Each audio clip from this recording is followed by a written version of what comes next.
ouvre ta bouche toute grande et je te nourrirai. Mais dans cette version en français courant, il dit, ouvre ta bouche et je la remplirai. Peuple de Dieu, vous savez que lorsque une personne veut mourir, il perd son langage. Elle perd son langage. Lorsqu'on veut arrêter quelqu'un, vous voyez, nous avons l'habitude de suivre avec mon pasteur, il y a une émission que nous avons, Investigation, surtout aux États-Unis, quand on montre les scènes qui se sont passées là-bas. Vous voyez que lorsque les inspecteurs de la police arrivent, ils viennent arrêter la personne suspecte. La première des choses que les policiers vont lui dire, tout ce que tu pourras dire pourra être retenu contre toi. C'est-à-dire quoi? En quelque sorte, on te ferme la bouche. Et vous voyez aussi pendant le procès ou pendant qu'on arrête le suspect, la personne va dire ceci. Je ne parlerai pas maintenant, mais je parlerai en présence de mon avocat. Vous n'avez jamais suivi ça? C'est des choses que nous vivons. Mais ici, Dieu est en train de nous dire quelque chose. Il dit, je suis l'Éternel, ton Dieu, qui t'a fait sortir d'Égypte. Ouvre largement ta bouche et je la remplirai. C'est-à-dire que Dieu t'a fait sortir de l'Égypte, là où tu étais prisonnier, là où tu étais esclave, là où tu étais prisonnière. En Égypte, tu n'avais pas le droit à la parole. Parce qu'il y avait les pharaons qui dominaient. C'était la souffrance. Et les gens étaient en train de faire des corvées, des travaux vraiment très durs. Et ils n'avaient même pas le droit d'ouvrir la bouche pour réclamer. C'était ça ou rien. Mais lorsque Dieu a entendu, maintenant, comme leur bouche était fermée à cause de la souffrance, est-ce que je suis en train de m'adresser à quelqu'un aujourd'hui dont la bouche est fermée à cause de la souffrance, dont la bouche est fermée à cause des épreuves qu'elle est en train de traverser? Parce que certaines épreuves arrivent et réussissent à fermer les enfants de Dieu leur bouche. Tu vas juste constater quelqu'un en train de maigrir. Tu vas juste constater quelqu'un en train de faner. Tu te commences à dire, mais qu'est-ce qui ne va pas? Mais la sœur, là, à peine elle s'est mariée, parce que tout le monde sait que quand quelqu'un se marie, la personne commence à rayonner. Mais à peine la personne s'est mariée, la personne commence à faner. Les épreuves. Tu commences à faner à cause des épreuves. Et l'ennemi réussit à te fermer la bouche. Tu es en train de souffrir, passer les moments difficiles parce que l'ennemi a réussi à fermer ta bouche. Ça, c'est quelque chose que l'ennemi fait bien. Il réussit par fermer ta bouche. Tu n'as même pas le courage d'aller vers ta soeur pour dire, écoute, regarde ce que je suis en train de subir dans mon foyer. Aide-moi, prions ensemble. L'ennemi réussit par te fermer la bouche. Mais maintenant que leur bouche était fermée, le jour où Dieu s'est révélé à Moïse, qu'est-ce que Dieu a commencé par dire à Moïse? J'ai entendu les gémissements de mon peuple. C'est-à-dire que le pharaon avait réussi à leur fermer la bouche à cause de la souffrance, mais maintenant leur langage avait changé. Au lieu de parler avec leur bouche, ils gémissaient de l'intérieur. Et comme la souffrance était en train de sortir de leur intérieur, celui qui est assis sur le trône sait écouter le langage, même le langage corporel. Même si tu n'ouvres pas ta bouche à cause de la souffrance, mais ton gémissement intérieur atteint son trône.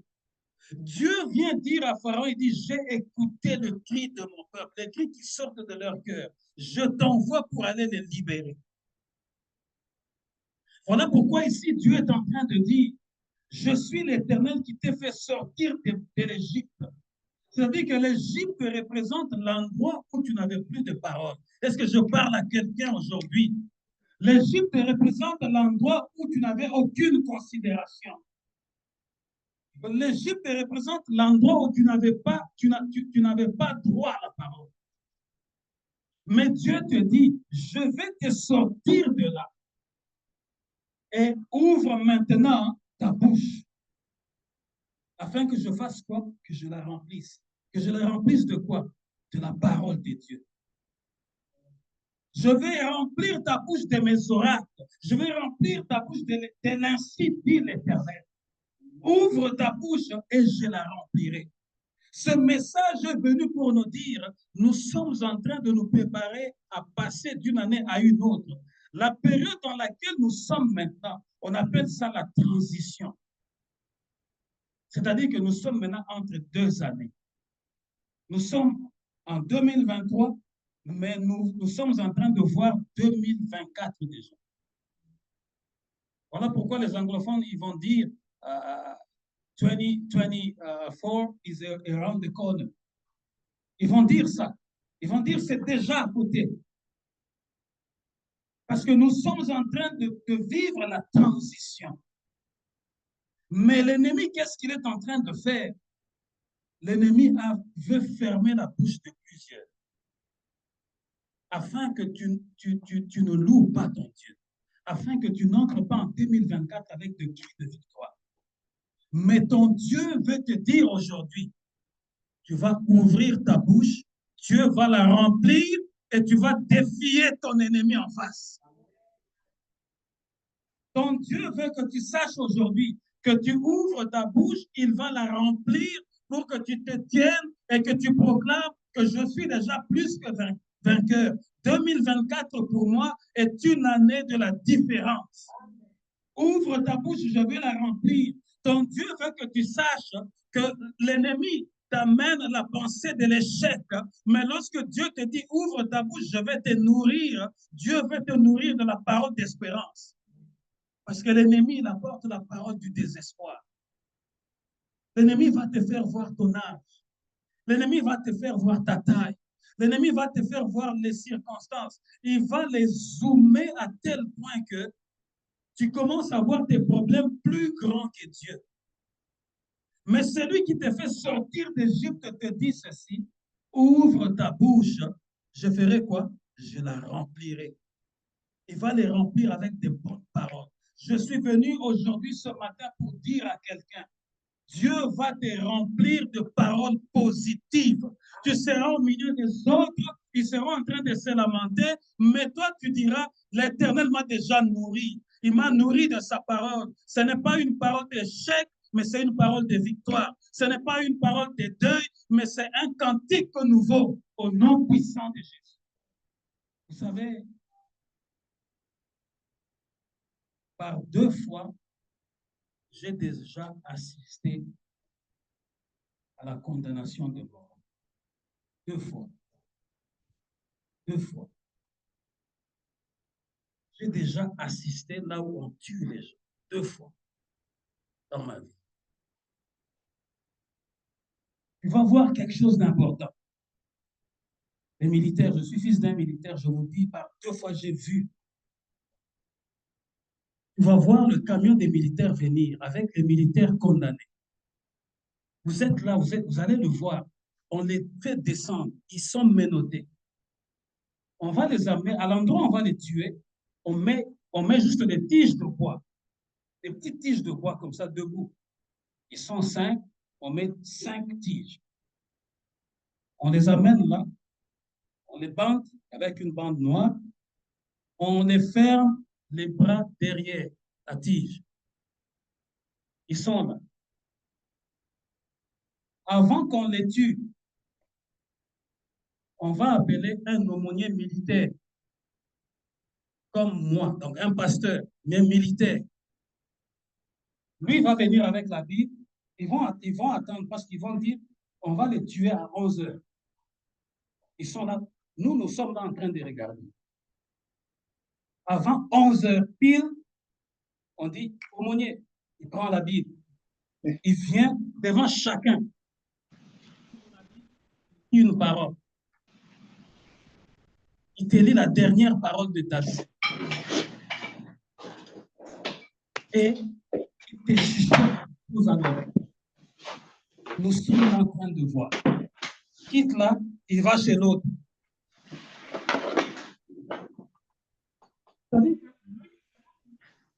Pour ça, peut-être qu'ils se disent, Nous allons préparer les gens qui vont mourir dans quelques minutes pour qu'ils disent leur dernier mot. On leur lit la parole, la dernière parole. Et moi, je suis là en train d'observer. L'aumônier va passer jusqu'au 5e poteau. Et qu'est-ce que les militaires font? Chaque poteau, 2 militaires couchés. Donc, pour chaque personne qu'on va tuer, on te met 2 militaires couchés ici. 2 militaires couchés là, 2 militaires couchés là, 2 militaires couchés. C'est-à-dire que quand 11 heures va sonner, on ordonne à ceux qui sont couchés de tirer. Peuple de Dieu, vous n'avez jamais vu quelqu'un mourir. Moi, j'en ai vu 2 fois de ma vie. Je n'avais jamais vu. Et ça peut te troubler là. Les 2 qu'on a mis là, ils vont tirer en désordre. Vous voyez comment le corps de quelqu'un est en train de se déchirer. Et moi, ça m'a fait réfléchir. À peine ces gens, je les ai vus descendre du camion, ils marchaient. Mais après, on va les ramasser, on les met dans des sacs. On va les jeter. Parce qu'ils n'ont plus de parole. L'ennemi, qu'est-ce qu'il fait? Il veut t'arracher la parole. Parce qu'il dans le système du diable, il t'arrache la parole afin que tu saches que tu n'as plus droit à la vie. Donc toi, tu es destiné à mourir.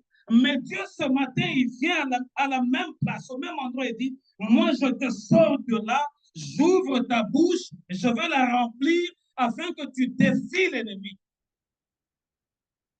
L'ennemi veut t'arracher la parole. Parce que selon l'ennemi, tu es maintenant condamné à mourir. Mais selon Dieu, il dit, moi, je t'ai fait sortir de l'Égypte pour que tu ne meurs pas. Je t'ai fait sortir de l'Égypte pour que tu vives. Est-ce que je parle à quelqu'un aujourd'hui? Je t'ai fait sortir de l'Égypte pour que tu ne meurs pas. Je t'ai fait sortir de l'Égypte pour que tu vives et que tu déclares la grandeur de l'Éternel, que tu prophétises devant tout le monde que mon Seigneur est vivant. Et sa parole, elle est vivante, elle est toute puissante, aucune épée à double tranchant. Voilà pourquoi Dieu veut que tu ouvres ta bouche aujourd'hui, afin qu'il la remplisse. Quand Dieu va remplir ta bouche, tu seras une personne différente. C'est-à-dire que là où les gens parlent ténèbres, toi tu parleras lumière. Parce que ta bouche est déjà remplie. Dieu t'a déjà nourri spirituellement. Dieu t'a déjà inondé de sa parole. Tu verras les choses différemment. Nous allons dans le livre de Ésaïe, chapitre 51. Ésaïe 51, versets 11 à 16.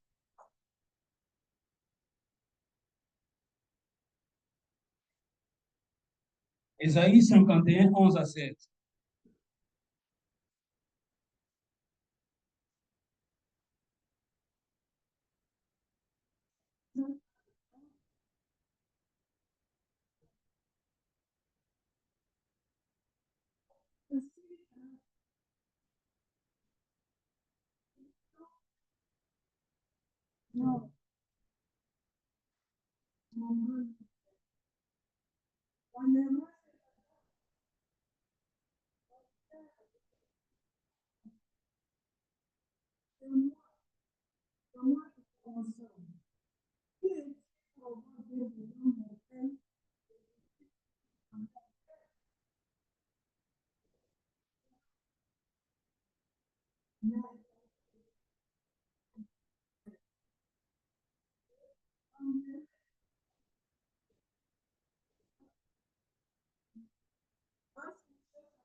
Amen.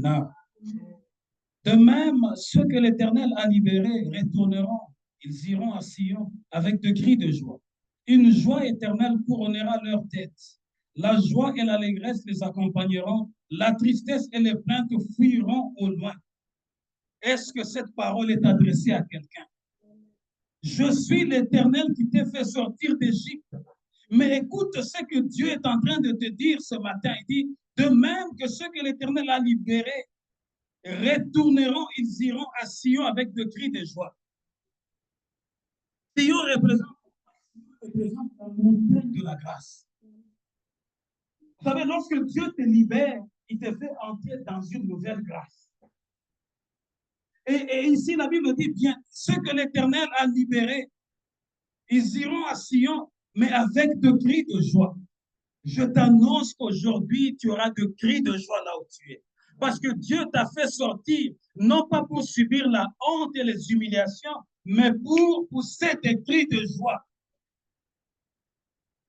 Et ça sera une joie éternelle. Cette joie va couronner ta tête. Voilà pourquoi aujourd'hui, il est temps que tu utilises la parole pour déraciner. Est-ce que je parle à quelqu'un aujourd'hui? Aujourd'hui, nous allons faire une forte prière. Tu vas utiliser la parole pour... Il est temps que tu déracines. Il est temps que tu renverses avec la parole. Parce que lorsque Dieu a dit ouvre ta bouche et je la remplirai, c'est pour que tu déracines, c'est pour que tu renverses, c'est pour que tu délies, c'est pour que tu élèves une muraille protectrice autour de toi au nom puissant de Jésus. Il est temps qu'avec la parole que Dieu va remplir ta bouche, que tu arrêtes les effets de ténèbres dans ta maison, dans ta famille, autour de toi. Vous savez, la parole a tout créé. La Bible dit au commencement était la parole. Mais lorsque Dieu te dit, ouvre ta bouche et je la remplirai, Dieu veut que tu sois comme lui. Voilà pourquoi Jésus-Christ pouvait dire, n'est-il pas écrit dans votre écriture que vous êtes des fils de Dieu? Vous êtes des dieux. La parole a créé. Et cette parole, lorsque Dieu nous la donne, il nous la donne pour que nous puissions l'utiliser. Peuple de Dieu, tu ne connais pas quelle est la puissance de la parole. Aujourd'hui, nous sommes en face des gens qui redoutent la parole des sorciers. Nous sommes en face des gens qui, lorsque leur oncle au village a envoyé un message, c'est toute la famille qui tremble. Aujourd'hui, je suis venu te dire que Dieu qui te dit, ouvre ta bouche, je la remplirai, même si le message vient du village de ton oncle le plus redoutable. Mais toi, parce que tu es rempli de la parole de Dieu, tu vas dire, non, ce n'était pas comme ça au début. C'est toi qui veux changer les choses. Vous savez, lorsque tu es rempli de la parole de Dieu, même le monde des ténèbres sait que tu es différent. Même le monde des ténèbres sait que tu es différent. Ils savent que tu es un volcan. Ils ne peuvent pas venir s'aventurer là où tu es. Ni près, proche de toi, ni près de toi, ni dans toi, parce qu'ils vont brûler. Ce moi qui vous console. Comment donc peux-tu craindre l'homme qui doit mourir ou un humain qui a le même sort que l'herbe? Écoute ce que la parole de Dieu nous dit. C'est Dieu qui nous console. Dieu nous a fait sortir de là où nous étions harcelés afin de nous accorder sa consolation. Et c'est une consolation éternelle. Mais pourquoi donc continues-tu à redouter un être humain? Pourquoi as-tu peur de l'homme? Pourquoi continues-tu à redouter, à craindre l'homme qui doit mourir? Peuple de Dieu, quelle que soit la fureur de l'homme, quelle que soit sa sorcellerie, ce n'est qu'un homme, il n'est pas Dieu. Le problème, c'est l'ignorance. Dieu dit, mon peuple est en train de mourir parce qu'il lui manque la connaissance. Si tu es rempli de la parole de Dieu, aucun homme sur la terre ne pourra te déstabiliser. Parce que tu as la parole. C'est la parole qui a appelé tout ce que nous voyons à l'existence. La Bible dit les visibles comme les invisibles. Peuple de Dieu, il y a des choses que nos yeux n'ont jamais vues, mais qui existent. Et ces choses-là existent parce qu'il y avait une parole qui était sortie. Et cette parole que Dieu veut te remplir, Dieu veut que tu t'en sers afin que tu détruises l'œuvre des ténèbres, que tu déstabilises l'œuvre des ténèbres. L'humain va mourir, il est comme l'herbe, son sort est comme l'herbe.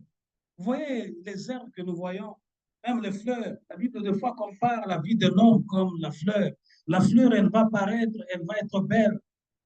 Vous savez, au printemps dernier, nous avons amené notre fille vers Carling, vers Preston, là-bas, où il y a le festival des tulipes. Et ce qui m'a fait réfléchir, tu verras les bus qui viennent de Toronto, de Montréal, les gens viennent de partout pour juste venir voir la fleur qui va faner dans 2 semaines. Et c'est comme ça aussi l'essor de l'homme. L'homme a une durée d'expiration. Quelle que soit ta fureur, Hitler faisait trembler le monde entier. Mais aujourd'hui, où est Hitler? Aujourd'hui, où est Hitler? Ce que nous voyons aujourd'hui, la gloire de l'homme est passagère comme la fumée. Aujourd'hui, tu peux briller, tu peux régner, mais ce n'est que pour un petit temps. L'homme a une durée d'expiration. Même le président rwandais qui a fait beaucoup du mal aux Congolais, il a sa durée d'expiration. Il entrera dans le passé et les gens ne s'en souviendront plus. Et ce qui est encore mauvais, il vaut mieux quand tu vis sur la terre avoir un bon témoignage que mourir et partir et laisser un mauvais témoignage. À chaque fois que les gens parleront de toi, ils se souviendront de la terreur. Voilà pourquoi lorsque tu lis dans le livre de 2 rois, dans le livre de Chroniques, tu verras que tous les rois qui ont désobéi à l'Éternel, tu verras que les Écritures disent, il ne fit pas ce que l'Éternel considère comme bon. C'est-à-dire qu'il est déjà mort, mais son péché, son malheur est collé à son. La Bible dit, as-tu oublié l'Éternel qui t'a fait, qui t'a fait, qui a tendu le ciel et a fondé la terre?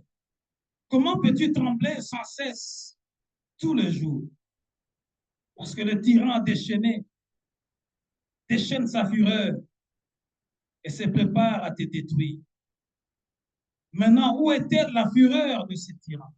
Pourquoi trembles-tu tout le jour devant les dictateurs? C'est ce que d'autres versions disent. Tu trembles tout le jour devant les dictateurs. Peuple de Dieu, j'étais encore jeune ingénieur à l'époque. J'étais engagé auprès du conseiller spécial du président Joseph Kabila. Quand je suis arrivé à ce travail-là, j'ai trouvé, il y avait une grande équipe d'agents, des maçons et des journaliers. Mais il y avait un papa dans ces groupes-là qui, quand le conseiller du président venait, il allait saluer le conseiller. Et tout le monde dans l'équipe avait peur de ce papa. Or, ce papa-là comptait sur sa sorcellerie. Moi, quand je suis venu, je saluais tout le monde. Bonjour papa, bonjour. Un jeune ingénieur, je salue tout le monde. Mais qu'est-ce que j'ai commencé à faire? Chaque matin, quand je viens au travail, j'amène tout le monde là. Peuple de Dieu, j'ai l'appel de Dieu, ça ne date pas d'aujourd'hui. Je n'étais pas encore pasteur. J'appelle tout le monde là. Je me tiens debout. Je dis, avant qu'on commence le travail, on commence d'abord par louer l'Éternel. Je prie, je bénis l'Éternel. Si bien que mon patron commençait à m'appeler pasteur. Parce qu'il a vu quelque chose qu'il ne voyait pas avant.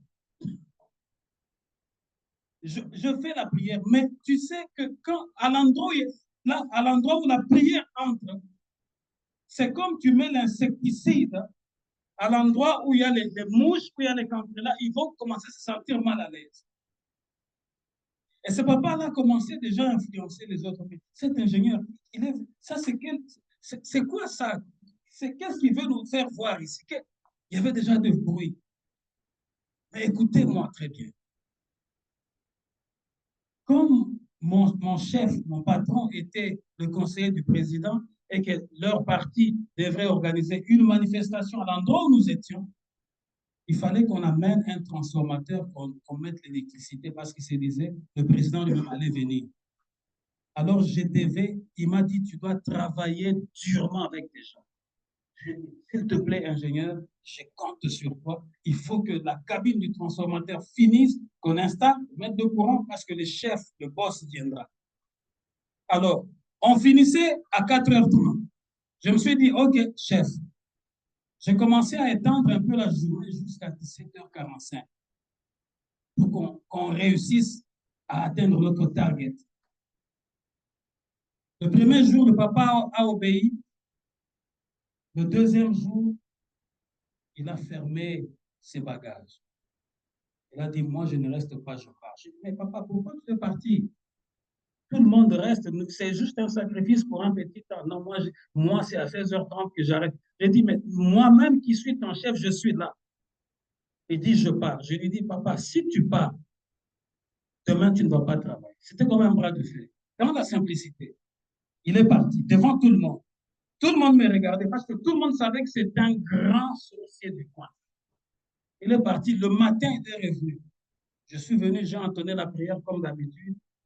J'ai dit, mettez le ciment ici, là, mais ne mettez pas chez nous. C'était maintenant un bras de fer ouvert, en plein jour.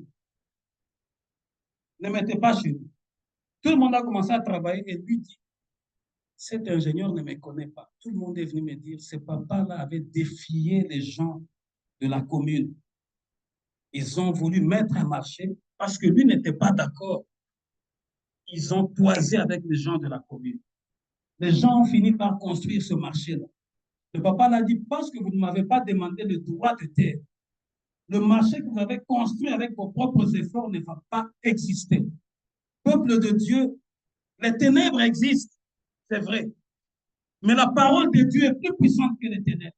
Vous savez qu'ils ont construit le marché. Les gens qui connaissent Mboudi, à Kinsuka, les gens pouvaient quitter Mboudi, ils dépassent le nouveau marché bien construit pour aller vers Pompage. Pourquoi? Parce qu'une parole a été sortie par un seul. Le marché, mais les gens ne vendent pas. Tu sais que les mamans qui vendent, ils veulent vendre tous les jours. 1 mois, 2 mois, 3 mois, le marché a fermé. Et tout le monde m'a rappelé, c'est cette histoire-là, c'est lui qui avait sorti une parole. Et toi, tu le défies. Je dis, c'est comme ça, il ne va pas travailler. Les peuples de Dieu, j'ai eu un sentiment partagé avec l'histoire que j'ai entendue. Je dis, mais ce papa ici est puissant. Il a réussi à faire éteindre tout un marché. Mais je dois me préparer dans la prière. Le papa est parti. Il est revenu et dit, c'est moi ou cet ingénieur. Si je reviens ici et que le sang ne coule pas aujourd'hui, c'est que vous ne me connaissez pas. Il est parti. Il est revenu avec une machette. Comme tout le monde avait peur de lui, se disait que c'était un scandale. Moi, je commençais à me dire, il fallait même que mon patron vienne parce que lui a des militaires, il va intervenir. Je suis seul avec tous ces gens ici. Mais le Saint-Esprit m'a interpellé pour me dire, mais tu as quelque chose en toi. Tu as la parole. À prier et à marcher. Les gens m'ont vu. Ils m'ont jamais vu. Commencer à prier et à marcher, prier à marcher, prier à marcher. La personne qui venait avec sa machette pour me couper, moi, j'avais déclaré de fortes paroles dans cette prière. Parce que j'ai dit, Seigneur, si tu m'abandonnes devant cet incirconcis, devant tout le monde, c'est ton nom qui sera mis en balance et c'est ton nom qui sera avenu. Lorsque le papa l'a atteint là où moi j'étais, le papa est devenu comme fou. Peuple de Dieu, quand Dieu te dit, je mets ma parole en toi, c'est à toi d'en faire usage. Le problème, nous sous-estimons la parole de Dieu, mais nous mettons plus de confiance à la parole de Dieu. Alors que la parole de Dieu, elle est plus puissante qu'aucune épée de ce monde, qu'aucune arme de ce monde. Vous savez, lorsque le roi de Syrie Encore une autre histoire dans la Bible. Il a envoyé toute une armée pour arrêter Élisée, le prophète. Son serviteur était là, il tremblait. Il dit, Seigneur, mon Seigneur, regarde, nous sommes environnés par toute une armée. Élisée lui avait dit, ne tremble pas. Ceux qui sont avec nous sont plus puissants qu'eux. Élisée avait la présence de Dieu, si bien qu'il avait frappé toute une armée d'aveuglement à cause de la parole. Non seulement que toute une armée était frappée d'aveuglement, mais il a conduit toute une armée auprès de son roi.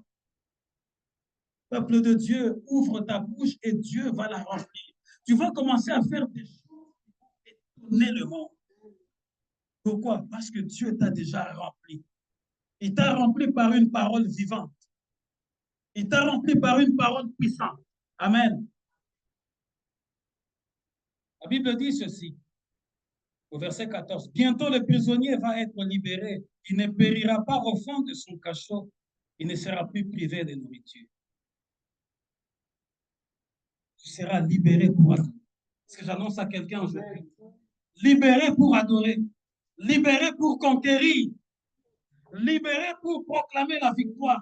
Libéré pour avancer de grâce en grâce. Libéré pour avancer de victoire en victoire. Est-ce que je parle à quelqu'un aujourd'hui? Dieu dit bientôt le prisonnier va être libéré. C'est-à-dire que les chaînes vont tomber d'elles-mêmes, mais lorsque toi tu seras dans cette liberté, tu es libéré pour avancer, tu es libéré pour proclamer la victoire, tu es libéré pour proclamer la bonne nouvelle, tu es libéré pour célébrer le nom de Jésus, tu es libéré pour être disciple et faire des autres les disciples du Seigneur.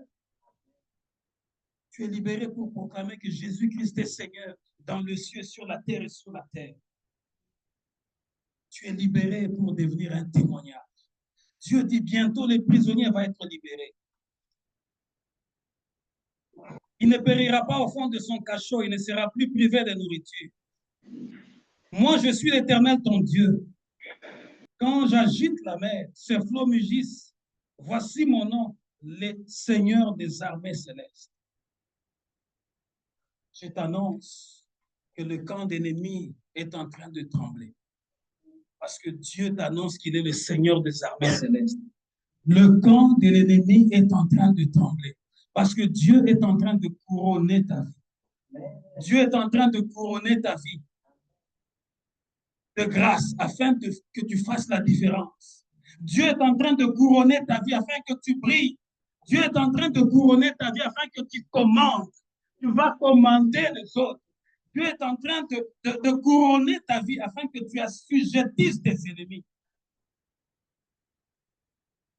Parce que tous les liens vont tomber au nom de Jésus.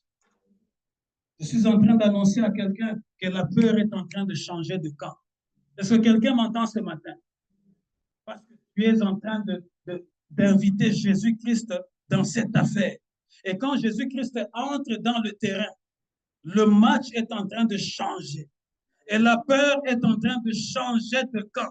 Est-ce que j'annonce à quelqu'un aujourd'hui? Parce que généralement, pendant ce mois, c'est de mois de deuil, c'est de mois de pleurs, c'est de mois de tristesse. Mais je t'annonce que la peur est en train de changer le camp. Parce que toi, tu es couronné pour la victoire. Tu es couronné pour commander. Tu es couronné pour témoigner. Tu es couronné pour célébrer la gloire de Dieu. Et Jésus-Christ lui-même, le capitaine, est maintenant entré en jeu. Il est entré en jeu afin de t'amener de victoire en victoire.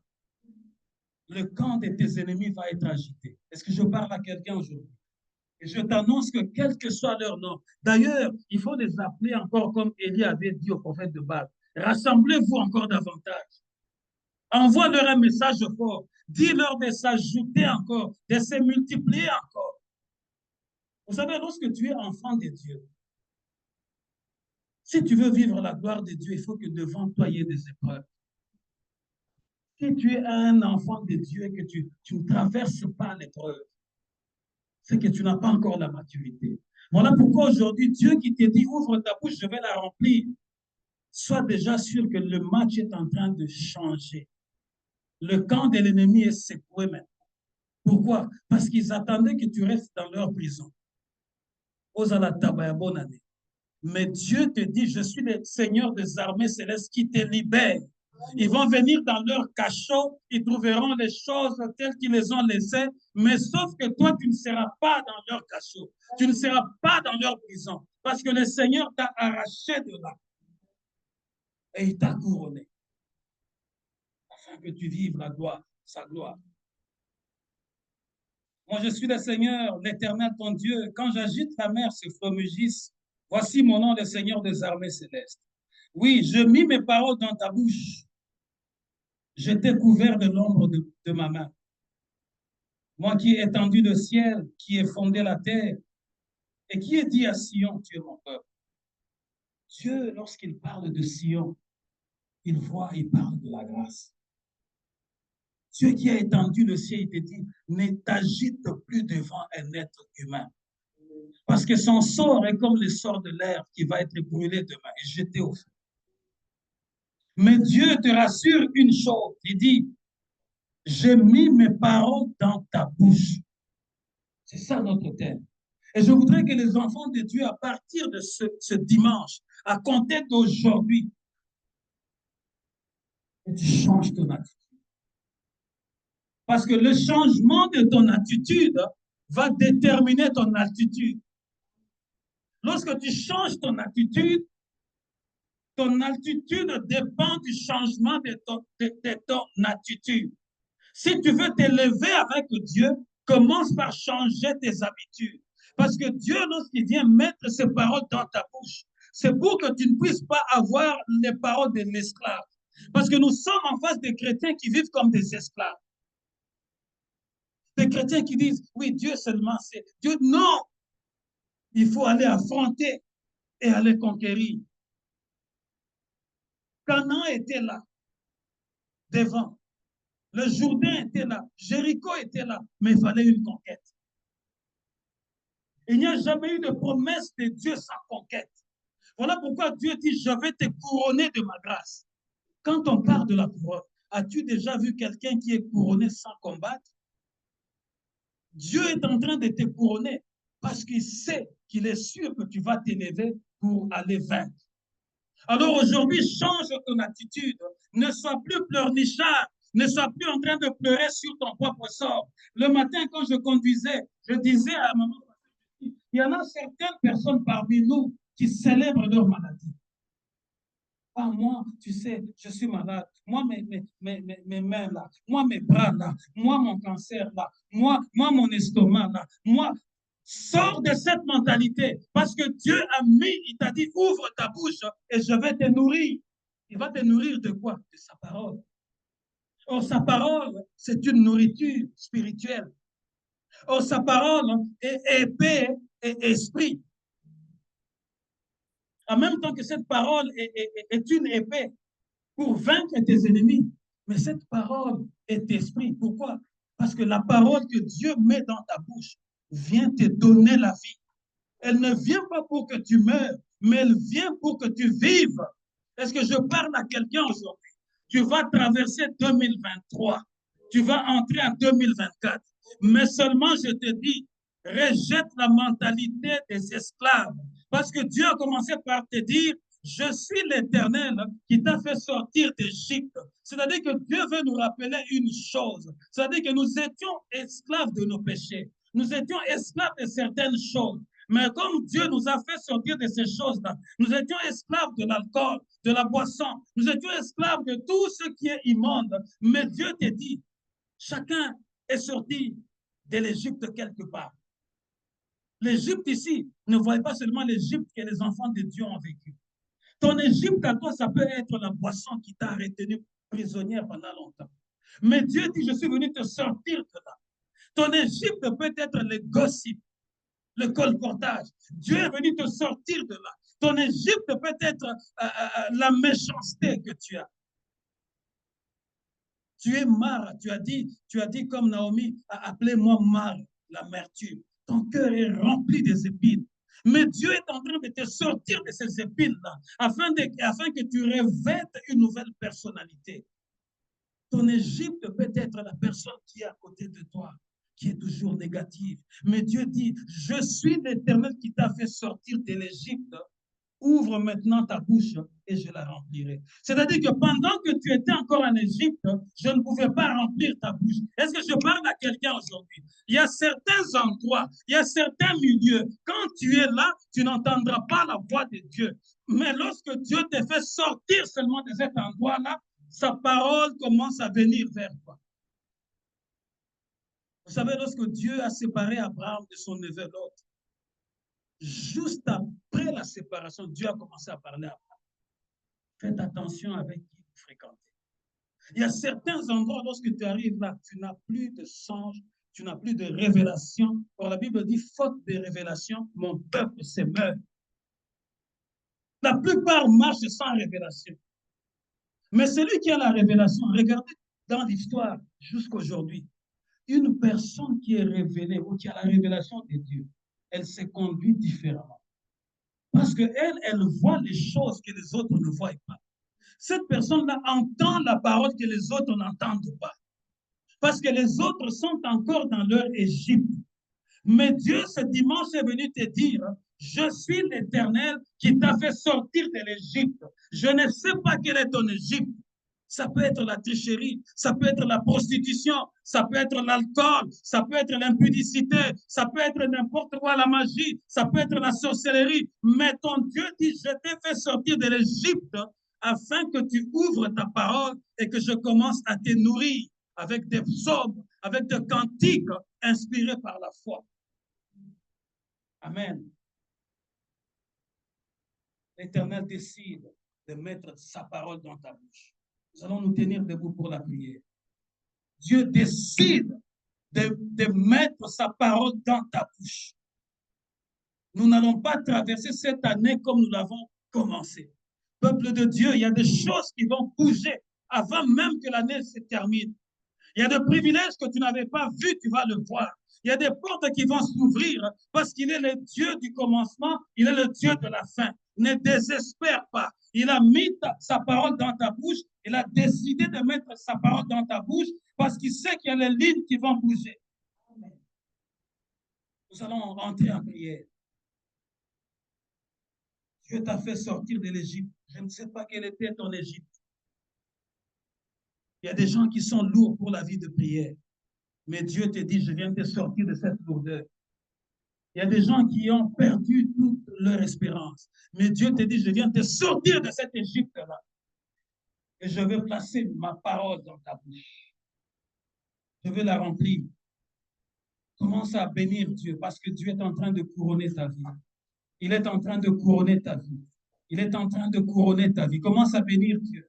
Il est en train de couronner ta vie. Commence à le bénir parce qu'il t'a libéré pour que tu témoignes. Il t'a libéré pour que tu ailles à la victoire. Il t'a libéré pour que tu avances pour te louer. Il t'a libéré pour que tu ailles de victoire en victoire. Il t'a libéré pour que tu les célèbres. Il t'a libéré pour que tu annonces la bonne nouvelle aux autres. Dieu t'a libéré. Il t'a libéré. Il a décidé lui-même de te libérer pour que tu témoignes. Il a lui-même décidé de te libérer pour que tu ailles de grâce en grâce, de victoire en victoire. Oh, la Chine de Kurusanda Baikushi. Loue l'Éternel là où tu es. Loue l'Éternel. Je ne sais pas quelle était ton Égypte, mais la parole de Dieu est sortie ce matin pour venir vers là où tu es, afin de te sortir de la captivité et couronner ta tête, te couronner de grâce et de bénédiction, te couronner, te donner une couronne et une joie éternelle. Tu es venu vers toi pour que tu aies la joie, que tu reçoives la joie. La joie. Vous savez, l'ennemi vole la joie de plusieurs. Il va zoomer ton problème pour que tu puisses être dans la tristesse. Il va enlever la joie de ton cœur. Mais Dieu, ce matin, est venu, il dit, je te libère de cet endroit-là de tristesse. Je t'amène à l'endroit de la gloire. Je t'amène à l'endroit de la victoire, afin que tu commences à chanter de cantiques nouveaux, de cantiques inspirés par la foi. Dieu est en train de frayer un nouveau chemin pour toi. Il est en train de frayer un nouveau chemin pour toi. Un nouveau chemin pour toi. Il est en train de couronner ton année. Il est en train de couronner ta vie. Dieu est en train de t'attendre en 2024. Il t'attend déjà en 2024 parce qu'il a dit bientôt le prisonnier va être libéré. Il ne sera plus dans sa prison. Il ne sera plus assujetti. Dieu t'a détaché de leur plan. Dieu t'a détaché de liens de famille. Dieu t'a détaché de liens de la mort. Il t'attend maintenant en 2024 avec sa parole dans ta bouche afin que tu la confesses et que tu la publies et que tu évangélises et que tu dises Jésus-Christ est Seigneur. Seigneur à la gloire du Dieu le Père.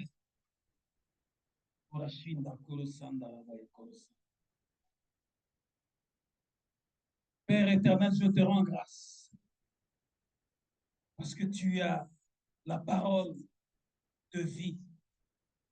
Et tu nous as dit ce matin pour que nous puissions nous souvenir de là où tu nous as pris. Nous étions tous en Égypte d'une manière comme d'une autre. Oui, l'Égypte, d'une manière comme d'une autre. Certains étaient en Égypte consciemment, d'autres étaient en Égypte inconsciemment. Mais ma prière d'aujourd'hui, Seigneur notre Dieu, tu as dit, bientôt le prisonnier va être libéré. Seigneur, que ta parole aille libérer tous ceux qui sont encore retenus quelque part. Et que leur lien tombe au nom puissant de Jésus.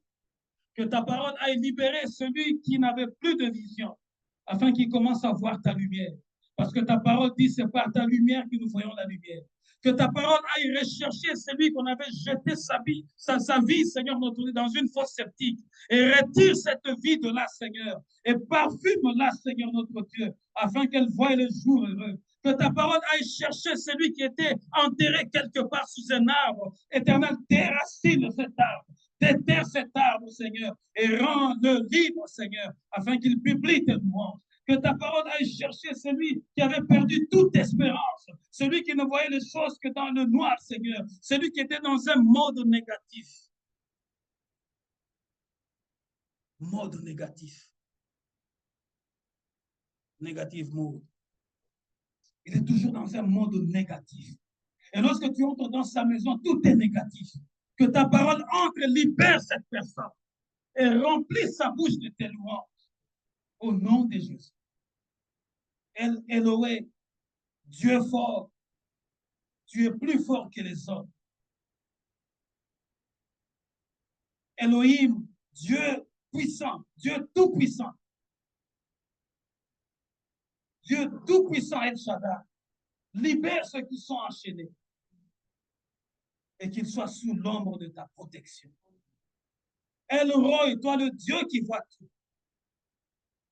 Le Dieu qui voit tout, El Roi. Tu es le Dieu qui voit tout.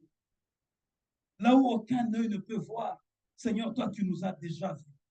Voilà pourquoi la parole t'appelle El Roi, le Dieu qui voit tout. Seigneur, toi qui vois tout, déstabilise le camp de nos ennemis parce que tu nous vois grands et tu nous attends dans la victoire. Yahweh Sabaoth, le maître de l'univers. La Bible t'appelle Yahweh Sabaoth parce que tu es le maître de l'univers tout entier. Seigneur, celui que tu approuves, le monde ne peut pas le désapprouver. Là où toi tu as dit oui, le monde ne dira jamais non. Quel que soit leur nombre, Seigneur. Aujourd'hui, je me tiens sur le rocher de Zach et je proclame ta parole, Yahweh Sabaoth, maître de l'univers. Si toi tu es pour nous, qui sera contre nous? Seigneur, nous leur lançons la parole aujourd'hui. Qu'ils s'assemblent encore, qu'ils se réunissent encore, qu'ils se multiplient encore. Et tu vas les défaire publiquement en plein jour. Tous ceux qui nous ont souhaité le malheur, Seigneur, qu'ils s'augmentent encore. Que leur nombre se multiplie encore. Parce que ta gloire va éclater publiquement. De la même manière qu'ils nous ont souhaité le malheur publiquement, de la même manière qu'ils vont tous tomber publiquement, les uns après les autres. Éternel, merci pour nous avoir ouvert le chemin pour 2024, parce que tu nous as couronnés de ta grâce pour que nous puissions témoigner. Tu as enlevé, Seigneur notre Dieu, le mode de faiblesse. Tu nous as enlevé, Seigneur notre Dieu, tout ce qui était lamentation. Et tu remplis nos bouches de louanges. Une nouvelle attitude pour de nouvelles attitudes. Au nom puissant de Jésus. Je bénis tout ton peuple, Seigneur, ici présent comme en ligne, Seigneur notre Dieu. Père, tu nous attends pour de grandes choses. Nous savons que ton ombre protectrice est avec nous. Et nous savons que l'ennemi ne pourra jamais nous approcher parce que tu es Yahweh Sabaoth, le maître de l'univers. Tu l'as voulu ainsi, tu le veux ainsi, éternel notre Dieu. Que les portes s'ouvrent pour nous. Là où nous n'avons personne, éternel notre Dieu, que ta parole nous précède et qu'elle parle pour nous. Au nom puissant de Jésus. Je bénis la semaine de tout un chacun. Je bénis les maisons de tous ceux qui viennent, Seigneur. Sois notre justicier éternel. Parce que ta parole créatrice est en nous. Nous savons, Seigneur notre Dieu, que nous sommes revêtus de cette parole pour vaincre et non pour tomber entre les mains de nos ennemis. Au nom de Jésus, nous avons ainsi prié. Amen. Acclamons l'Éternel notre Dieu.